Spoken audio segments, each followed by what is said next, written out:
Il fait 28 degrés, mais pour l'esthétique de cette vidéo, j'aurai un plaid sur moi. Hello, c'est Estelle et aujourd'hui je vous retrouve pour vous faire une petite vidéo recommandation de livres que je trouve sont parfaits pour le mood de l'automne. Je vous ai fait une petite sélection avec plusieurs sous-catégories puisque l'automne a quand même plusieurs moods. Il y a le mood beaucoup plus cosy, le petit plaid, et il y a le côté on a peur, fantôme, sang, dark romance. Donc c'est un petit peu étrange quand même qu'il y ait ces deux moods dans la même saison. Je vous ai préparé... Attends, il est moche ce stylo. Je vous ai préparé aujourd'hui 5 catégories. On va avoir les livres avec des magiciens, des sorcières qui sont tout mignons. Ensuite on va avoir la catégorie Dark Academia puisque on sait très bien que c'est un genre très populaire en ce moment dans lequel je suis en train de moi-même tomber. On a les Light Academia puisque oui, ceci existe. On a les Dark Fantasy, donc des fantaisies qui moi me donnent des vibes de l'automne, je ne sais pas pourquoi mais je vais vous les présenter et on terminera par les petites dark romances. C'est la 3e année consécutive que je fais une vidéo pour Halloween, donc les amis n'hésitez pas à aller voir la première vidéo que j'ai faite il y a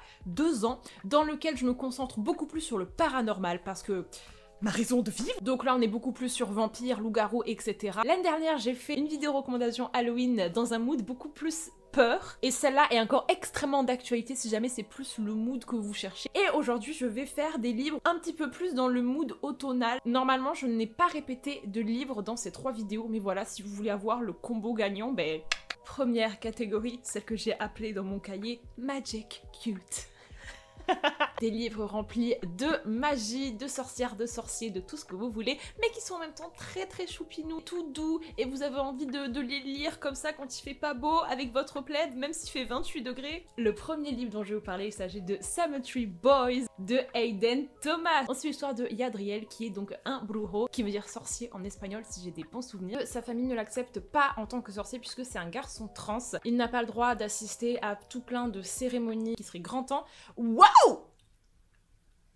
Waouh! Et quand son cousin est porté disparu, il va voir là une grande opportunité de prouver que c'est un sorcier en invoquant son fantôme pour essayer de le retrouver. Donc avec sa meilleure amie Maritza, ils vont aller dans le cimetière, invoquer le fantôme du cousin, sauf que ils vont se tromper de fantôme. Et ce n'est pas son cousin qui va apparaître, mais c'est Julien. Julien qui est un mec en fait qui fait partie d'un groupe de garçons qui n'apprécie pas du tout dans son école. Et Yadriel est complètement choqué parce que de 1 ça veut dire que Julien est décédé, et de 2 qu'il est coincé avec le fantôme d'un mec qu'il n'aime pas du tout. Il n'y a que Yadriel qui peut du coup voir Julien puisque c'est lui qui a invoqué ce fantôme, et il va devoir en fait cacher la présence de Julien à toute sa famille tout en essayant de 1 de retrouver son cousin et de 2 d'essayer de faire disparaître le fantôme de Julien. Ceci va évidemment se transformer en une petite histoire de love très très très douce, très très très choupinette, et vraiment moi ce livre il m'a mis le sourire aux lèvres. Si vous aimez les histoires de fantômes, celle-là elle est trop drôle parce que du coup le petit Julien il va expérimenter tout ce qu'il peut faire en étant un fantôme, il va s'amuser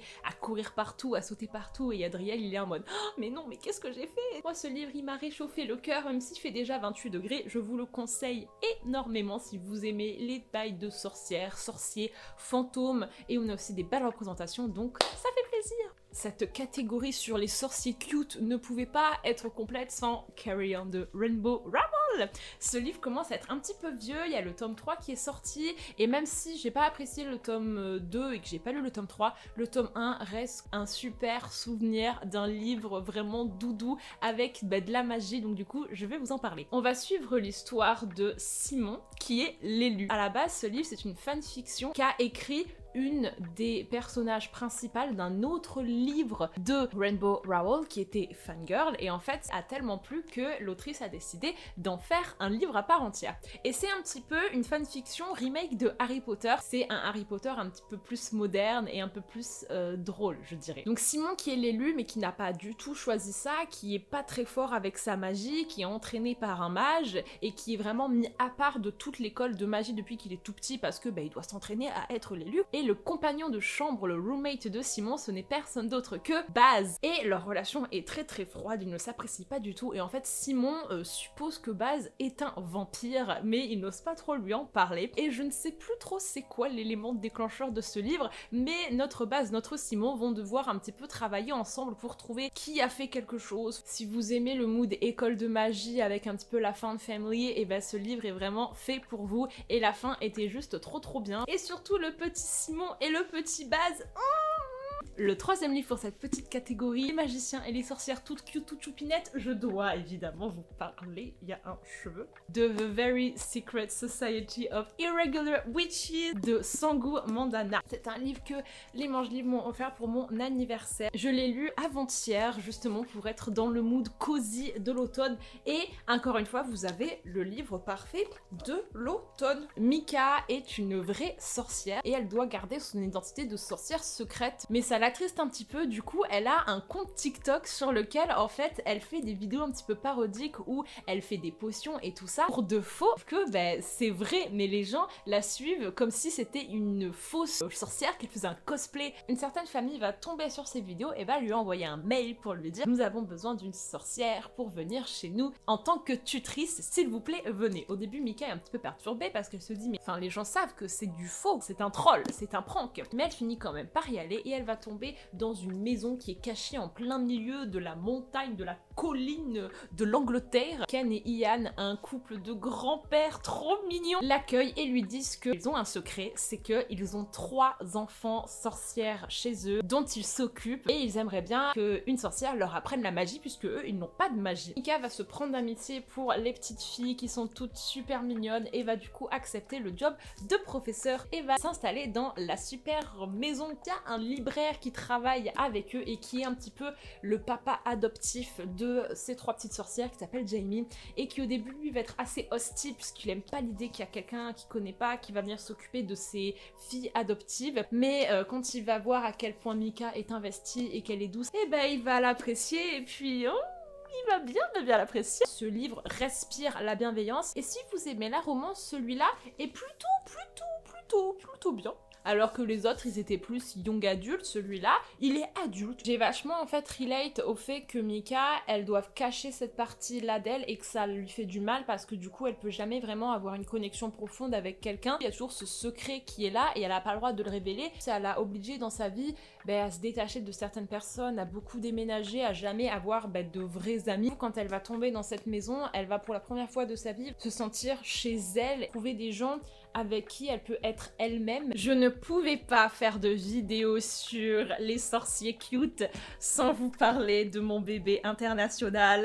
Wow, sang de TJ Klune. Et en plus de ça, je peux me la péter et vous montrer mon édition collector Waterstone. Ah! Est-ce que ce livre ne respire pas déjà l'automne? Je m'éloigne un petit peu du thème parce que c'est pas que de la magie ici, certes il y a des sorciers mais il y a surtout des loups-garous. Je crois que j'en avais déjà parlé dans plein de vidéos mais je vous le remets quand même. Pas assez de monde lise ces livres et je veux absolument qu'il y ait d'autres gens avec qui je peux fangirler. Voici l'histoire de Ox qui emménage dans une nouvelle petite ville avec sa mère. Ox c'est un mec qui est un petit peu paumé dans sa vie depuis l'abandon de son père. En fait il va rencontrer ses voisins qui sont une famille avec plein de garçons qui ont chacun des âges différents et il va nouer un lien particulier avec leur plus jeune garçon qui a 5 ans de moins que lui et il va sentir qu'il y a un truc un petit peu bizarre dans cette famille. Il va se rendre compte que c'est une famille de loups-garous et qu'en fait c'est une meute et Ox va devenir le premier humain à entrer dans une meute de loups-garous et au fur et à mesure qu'ils grandissent, la relation entre lui et Joey du coup va énormément évoluer en quelque chose de beaucoup plus... Ce livre, faut aussi le lire pour sa plume, qui je trouve est hyper poétique et très lyrique. Elle vous fait en fait ressentir les choses d'une manière que moi j'ai jamais vraiment vue autre part. Tout est des fois un peu écrit comme si on était dans la tête d'un loup. Il y a des phrases où il n'y a pas de verbe, il n'y a pas de lien, il n'y a pas de ponctuation, mais c'est juste en fait des émotions à l'état brut. L'automne est vraiment le thème central de ce livre avec les feuilles mortes, la forêt, la pleine lune, etc. Et ce livre est la définition de la douceur. Les loups-garous, en fait, c'est une race qui sont toujours là pour se faire des câlins. Ok, les amis, il est temps de passer à la deuxième catégorie de cette vidéo, le Dark Academia. Dark Academia qui se traduit en école sombre. Et ce sont des histoires dans lesquelles on va suivre un groupe de gens dans une école et c'est sombre. Bravo Estelle, bravo. Il se passe des choses un petit peu étranges, les personnages sont tous un petit peu torturés, l'ambiance est très lourde et c'est juste... Il y a un petit peu c'est très lugubre en fait comme ambiance, il y a un sentiment de mal-être constant, ça ne donne pas envie d'y aller. Le premier livre dont je vais vous parler, il s'agit de If We Were Villains de ML Rio, qui est ma dernière lecture. Nous allons suivre une troupe de 7 jeunes adultes dans cette école d'art, et eux ils sont dans le cursus du théâtre. Il y a un cursus danse, un cursus musique, un cursus philosophie, enfin bref, c'est une école qui regroupe des élèves qui sont tous très passionnés, des génies, mais qui sont aussi très torturés. Dans leur cursus, ils jouent énormément de Shakespeare, et dans le livre, nous allons les voir alors qu'ils vont travailler 3 pièces. Et le livre est un petit peu construit comme une tragédie de Shakespeare, puisque c'est divisé en 5 actes, et on a tous les grands moments, toutes les grandes scènes emblématiques dans chacun des actes. Au début du livre, tu es vraiment immergé dans l'ambiance de l'école, dans le théâtre, dans la passion des élèves. Au fur et à mesure, en fait, tu vas te rendre compte que c'est pas forcément sain, et qu'ils sont tous, en fait, complètement obsédés par Shakespeare, du point qu'ils deviennent, en fait, les personnages qu'ils jouent. Ils se mettent à même plus parler normalement, mais ils ne se parlent que en réplique de Shakespeare, et leurs émotions vont devenir tellement hors de contrôle que y a une personne de leur groupe qui va mourir, et on ne sait pas trop ce qui s'est passé, et ça va changer à vie la dynamique qu'il y avait dans ce groupe. On suit principalement le personnage de Oliver, qui est celui qui est considéré comme le mec qui a le moins de talent de ce groupe. Oliver, c'est celui qui a pas vraiment de marque de fabrique et qui fait un petit peu les rôles par-ci par-là qui restent, et je trouve que c'est hyper intéressant d'avoir justement son point de vue à lui, puisque si dans les pièces qu'il joue, il a pas forcément les rôles les plus importants, c'est lui qui va avoir le rôle principal dans le livre, et il va notamment avoir une relation très particulière avec un des garçons de la troupe de théâtre qui s'appelle James. Et clairement, ce livre est là pour te mettre dans une tristesse énorme. Si vous aimez le théâtre, ce livre est fait pour vous. Si vous aimez les personnages qui sont gris, qui font pas forcément les bons choix, mais qui sont juste passionnés et qui sont contrôlés un petit peu par leurs émotions, ce livre est aussi fait pour vous. Comme dans toutes les Dark Academia, ce livre explore vachement les limites de l'être humain, et ça explore les côtés les plus sombres. Évidemment, je ne peux pas vous parler de Dark Academia sans vous parler de mon chouchou du genre. Vous l'avez deviné, The Atlas Sex de Olivia Blake. C'est un autre style de Dark Academia, puisque dans celui-ci, on va pas suivre des étudiants, nous allons suivre des magiciens. Tous les 5 ans, Atlas, un grand magicien, sélectionne les 6 meilleurs magiciens à travers le monde entier afin de les réunir dans une société secrète cachée dans la librairie d'Alexandrie et de les faire s'affronter pendant 1 an. Sauf que ça, ils ne le savent pas, puisque lorsque Atlas les recrute, il leur propose juste l'opportunité de leur vie, travailler avec les plus grands et les plus prestigieux magiciens et magiciennes du monde pour protéger la librairie d'Alexandrie. Nous avons donc Libby, Nico, Parisa, Tristan, Reina et Kaloum qui ont chacun un type de magie différente. On en a qui peuvent contrôler les éléments, d'autres qui peuvent contrôler le cerveau, les émotions, les souvenirs, d'autres qui peuvent contrôler le temps et la matière. Et alors qu'ils vont se retrouver enfermés dans cette société secrète, ils vont réaliser qu'en fait ils sont les uns contre les autres et qu'à la fin il va falloir qu'ils en éliminent un. À partir de là, plus aucune amitié ne tient, plus aucune relation n'est sincère, tout le monde est là pour jouer stratégique, tout le monde est là pour trouver les failles et les faiblesses de tout le monde, et c'est un vrai jeu de manipulation qui commence. Comme pour If We Were Villains, on est sur une histoire avec des personnages qui sont tous complètement torturés, complètement prétentieux, complètement fous, et qui sont prêts à tout pour gagner. On explore encore une fois les côtés les plus sombres de l'être humain. Au moment où ils se rendent compte que potentiellement la personne qu'ils éliminent va mourir, ils commencent tous à perdre la boule. Ceux qui peuvent contrôler les émotions et les souvenirs des autres commencent à faire n'importe quoi, et toi tu sais même plus si ce que tu lis c'est réel ou si c'est une illusion. Les relations entre les personnages sont du coup remplies de non-dits, d'ambiguïté, puisqu'ils sont tous là pour se manipuler, et ça crée en fait une tension incroyable. Il y a des petites romances qui s'installent. C'est pas une romance ce livre, même si tous les personnages sont plutôt sexy, ils vont utiliser leur corps, l'attirance, etc., les sentiments pour justement se manipuler. La 3e catégorie, il s'agit de Light Academia. Ça reprend le même principe, mais on a des personnages qui sont un petit peu moins torturés, des ambiances qui sont un petit peu moins lourdes, mais on reste quand même dans le principe d'une académie ou d'une école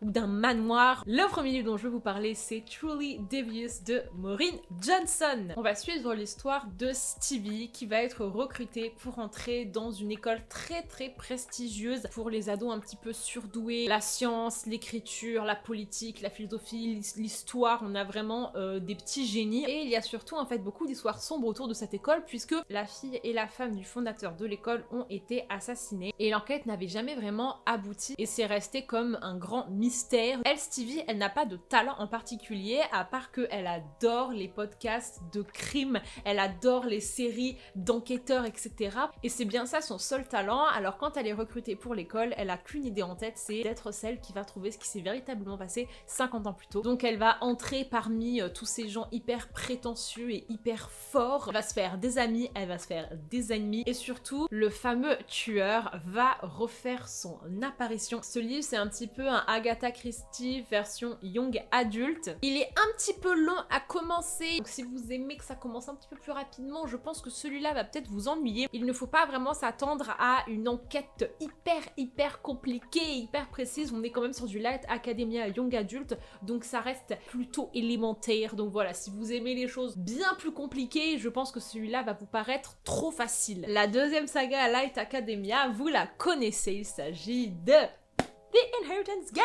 Il a fait beaucoup plus parler de lui et moi c'est vrai que je l'ai un petit peu préféré celui-là qu'à Truly Devious. Encore une fois c'est un mystère young adulte puisqu'on suit l'histoire de Avery qui vient d'hériter d'une énorme somme d'argent mais aussi d'un manoir. L'homme qui a décédé et qui lui a légué tout ça, elle ne le connaît absolument pas et la seule condition à laquelle elle peut hériter justement de tout ça c'est de vivre un an dans le fameux manoir avec les 4 petits-fils de ce mec qui ont tous à peu près son âge. Avery accepte puisque elle est hyper intriguée et quand elle arrive là-bas, elle va rencontrer les 4 petits-fils. Si certains vont être très accueillants, d'autres vont être hyper méfiants puisque pourquoi elle? On va passer tout le livre à essayer de comprendre pourquoi Avery va en fait trouver des tas d'énigmes dans le manoir et va toutes les résoudre. Ce livre, je pense, moi, m'a bien plu grâce à son ambiance. On était vraiment dans quelque chose avec beaucoup de suspense. C'était vraiment dans la peau d'un détective et moi j'ai énormément aimé les petites énigmes même si je les ai pas toutes comprises. Et aussi on va pas se mentir que parmi les 4 petits-fils, il y en avait 2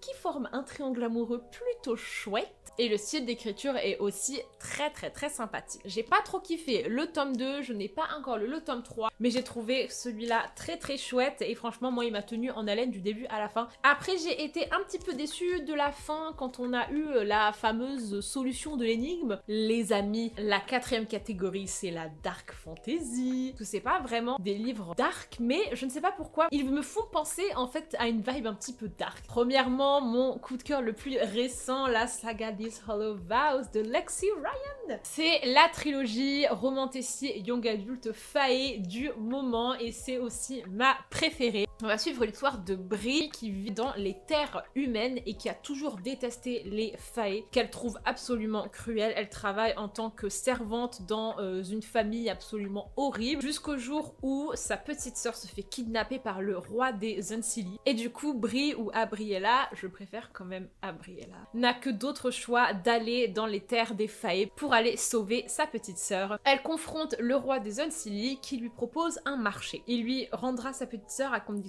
qu'elle arrive à récupérer 3 artefacts qui sont cachés à la cour des fae Seelie. Un miroir, un livre et une couronne.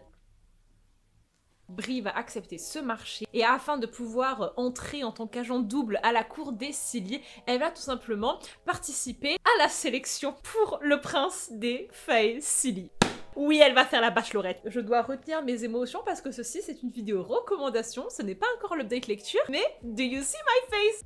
Elle va devoir donc jouer un double jeu pour récupérer les artefacts. Heureusement qu'elle va se retrouver grandement aidée par un groupe de résistants au roi de fae Unseelie, dont fait partie le petit Finn, qui est en fait le prince des Unseelie qui a été exilé par le roi. C'est le bien contre le mal, la magie des ténèbres contre la magie de la lumière et Bree va être au milieu de tout ça. C'était fun, c'était sexy, c'était plein de magie, plein de fae, plein de triangles amoureux et de personnages masculins sombres et ténébreux. Alors par contre c'est extrêmement inspiré de ACOTAR, on retrouve beaucoup de trucs de ACOTAR, mais à mes yeux celui-là était mieux que ACOTAR. Pour le coup c'est assez sombre puisque Bree va devoir en fait se transformer en une une version froide d'elle-même, elle va devoir mettre de côté en fait toutes ses émotions pour devenir sans pitié. Si on parle de dark fantasy, je dois vous parler d'un autre de mes coups de cœur de cette année, Beyond the Black Door. Cette fantasy-là n'a rien à voir avec toutes les autres fantaisies que vous n'ayez jamais lu, entendu de votre vie. On suit l'histoire de Kamaï,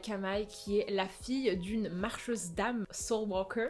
Sa mère en fait a ce pouvoir de, quand elle s'endort à côté de quelqu'un, elle arrive en fait à aller dans son âme et elle peut découvrir tous ses secrets. Et sa mère faisait partie d'une espèce de société un petit peu secrète de marcheurs d'âme. Kamaï, depuis qu'elle est toute petite, à chaque fois que sa mère l'accompagne et qu'elle va marcher dans sa propre âme, elle se rend compte qu'il y a une porte noire et sa mère lui a toujours dit « N'ouvre jamais cette porte, Kamaï ». Jusqu'au jour où sa mère est assassinée par des gens de ce fameux clan secret. Kamaï s'enfuit puisque les assaillants sont aussi après elle. Elle va se réfugier en fait dans le royaume de son père où il va l'obliger à se marier, travailler et être en fait une vraie princesse puisque pour le moment elle avait vécu un petit peu recluse de tout ça avec sa mère. Et Kamaï en fait va découvrir qu'elle est peut-être elle aussi une marcheuse d'âme et afin d'essayer de comprendre pourquoi sa mère a été assassinée, elle va ouvrir la porte noire et ce qu'elle va trouver derrière va complètement changer sa vision du monde, changer sa vision de sa mère et de tout ce qu'elle connaît.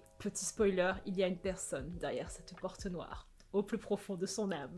Cette personne s'appelle Vérine, une créature très très maléfique. Je retrousse mes manches pour parler de Vérine. Ce livre est la définition de l'originalité et la définition de la noirceur. Le personnage de Vérine qui est donc la créature, le monstre qui est coincé derrière cette porte, qui est un monstre qui est juste seul. J'ai adoré le principe des marcheurs d'âme et que selon comment tu touches au truc, tu peux enlever les souvenirs de gens, etc.